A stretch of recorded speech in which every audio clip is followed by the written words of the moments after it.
ক্রমশই ভয়ঙ্কর আকার নিচ্ছে নিম্নচাপ।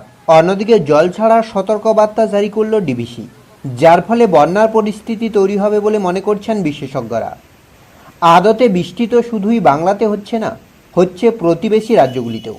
ঠিক যেমন ঝাড়খণ্ডে প্রবল বৃষ্টি হওয়ার জেরে বাড়ছে একাধিক নদীর জলস্তর, ফলে বন্যার সতর্কতা জারি হয়েছে একাধিক জায়গায়। জল ছাড়তে শুরু করেছে ডিভিসি। জানা গিয়েছে 24,000 কিউসেক করে জল ছাড়বে ডিভিসি। জল ছাড়তে পারে গুলান্ডি ও মশালজোল জলাধার। আজ ঝাড়খণ্ডের জলে বন্যা হওয়ার আশঙ্কা রয়েছে সংলগ্ন জেলাগুলিতে। এছাড়াও উদ্বেগ রয়েছে সিকিম এবং ভুটান নিয়েও। ওই এলাকাগুলিতে বৃষ্টি হলে ভারতের উত্তরবঙ্গের বিস্তীর্ণ অঞ্চল বন্যার পরিস্থিতি তৈরি হবে। সেক্ষেত্রে আজ বাংলার আবহাওয়ার কতটা কী পরিবর্তন হতে পারে, কোন কোন জেলায় হালকা বৃষ্টির সম্ভাবনা রয়েছে, কোন কোন জেলায় ভারী বৃষ্টি হতে পারে, নিম্নচাপ নিয়ে বা কী আপডেট দিচ্ছে আলিপুর আবহাওয়া দপ্তর, সবটাই বিস্তারিতভাবে আলোচনা করব এই ভিডিওতে। তাই ভিডিওটি অবশ্যই শেষ পর্যন্ত দেখুন। আর এই মুহূর্তে আপনার অঞ্চলে আবহাওয়া কেমন তাও বিস্তারিতভাবে কমেন্ট করে জানান। সকাল থেকেই আকাশ আংশিক মেঘলা রয়েছে। আলিপুর আবহাওয়া দপ্তর জানাচ্ছে, বঙ্গোপসাগরে তৈরি হওয়া নিম্নচাপ ক্রমশই শক্তি বাড়াচ্ছে, যার প্রভাবে আগামী কয়েকদিন বজ্রবিদ্যুৎ সহ বৃষ্টির সম্ভাবনা রয়েছে উত্তর সহ দক্ষিণবঙ্গের একাধিক জেলায়।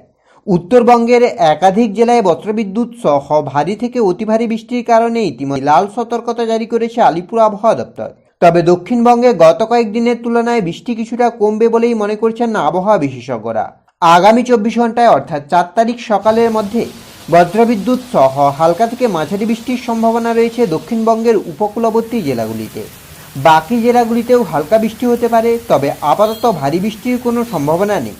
তবে উত্তরবঙ্গে বজ্রবিদ্যুৎ সহ ভারী থেকে অতি ভারী বৃষ্টির কারণে বেশ কয়েকটি জেলাতে লাল সতর্কতা জারি করেছে আবহাওয়া দপ্তর। পরবর্তী 24 ঘন্টায় অর্থাৎ আগামীকালকেও বজ্রবিদ্যুৎ সহ বৃষ্টির সম্ভাবনা রয়েছে উত্তরবঙ্গের হিমালয়ের পাদদেশ সংলগ্ন 5 জেলায়। তবে দক্ষিণবঙ্গে গত কয়েকদিনের তুলনায় বৃষ্টি কমবে। বিক্ষিপ্তভাবে হালকা বৃষ্টির সম্ভাবনা রয়েছে উপকূলবর্তী জেলা সহ পশ্চিমের জেলাগুলিতে।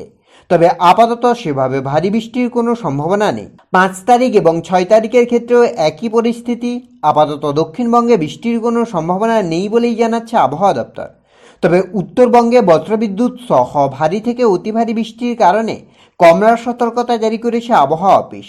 অন্যদিকে বাংলাদেশের উপকূলবর্তী বিভাগগুলিতে বজ্রবিদ্যুৎ সহ বিক্ষিপ্তভাবে হালকা থেকে মাঝারি বৃষ্টির সম্ভাবনা থাকলেও উত্তরের বিভাগগুলিতে বিক্ষিপ্তভাবে ভারী বৃষ্টির সম্ভাবনার কথা জানিয়েছে সেদেশের আবহাওয়া দপ্তর।